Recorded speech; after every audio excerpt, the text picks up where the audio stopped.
பாருங்க. ஆக்சுவலாக நம்ம ஒரு நோக்கத்தோடு போயிட்டுருக்கோம். ஓகேங்களா?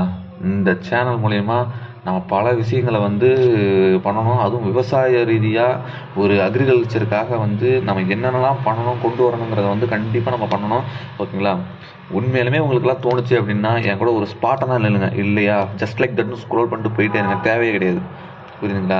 இந்த சேனல் வந்து நான் முழுக்க முழுக்க கிரியேட் பண்ணதுக்கு காரணமே வந்து பார்த்திங்கன்னா, ஒவ்வொரு விவசாயியோட பொருளும் வந்து பார்த்திங்கன்னா டேரெக்டாக அவங்கவுங்க நீடு, அவங்க யாருக்கு தேவையோ அவங்களுக்கே கொடுக்கணும்.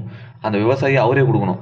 புரியுதுங்களா? எந்த ஒரு இன்டர்மீடியட் அமேசான் எந்த ஒரு டெக்னாலஜி ரிலேட்டடாக வரவே கூடாது உள்ள. புரியுதுங்களா? ஏன் டெக்னாலஜி ரிலேட்டடாக வரக்கூடாது அப்படின்னா, ஏன் நீங்கள் இந்த டெக்னாலஜி வச்சு சோறு போட்டுருமான்னு. இன்னைக்கு டெக்னாலஜி வச்சு சம்பளம் கொடுப்பீங்க, டெக்னாலஜி வச்சு எல்லாமே பண்ணுவீங்க. ஆனால் விவசாயம் சாப்பாடு வந்தால் சோறு இங்கே தானே தின்னவன் நீங்கள் எல்லாரும். அதை புரிஞ்சுக்குங்க ஃபஸ்ட்டு. சரிங்களா? ஒருத்தன் எல்லாருமே லூசு பையன் கத்துறாங்க, ஒரு கும்பல் கத்திக்கிட்டு இருக்குன்னா அப்படி நாங்கன்னா இருக்க மாட்டாங்க. நாங்கன்னா புரியுது, நாங்கள் இன்ஜின் அப்படியே என்னென்ன பண்ணணுங்கிறத பண்ணிட்டு போயிடுவோம் நாங்கள் எல்லாமே. புரியுதுங்களா?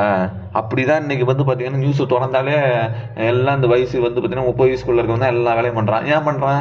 அவனுக்கு எதுவுமே கிடைக்கிறது இல்லை. ஒரு சரியான வேலை வாய்ப்பு கிடைக்கிறது இல்லை, சரியான இது கிடைக்கிறது இல்லை. ஏன்னா நம்ம விவசாயினால எவ்வளவோ இருக்குது.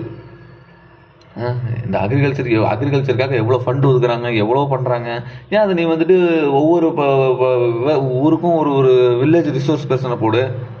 அதுக்கே எக்ஸாம் வைக்கணுமா? நீ எதுவுமே எக்ஸாம் வச்சு கூட நீ போயிட. ஒரு 10 ஒரு ஒரு 100 ஏக்கருக்கு ஒரு ஒரு பர்சன் வந்து ஒரு இன்சார்ஜ் மாதிரி போடு. இதெல்லாம் பேசிக்குங்க. இதெல்லாம் அப்படி தானேங்க வந்துட்டு ஒரு அக்ரிகல்ச்சர் வந்து சஸ்டைனபிள் பண்ண முடியும்.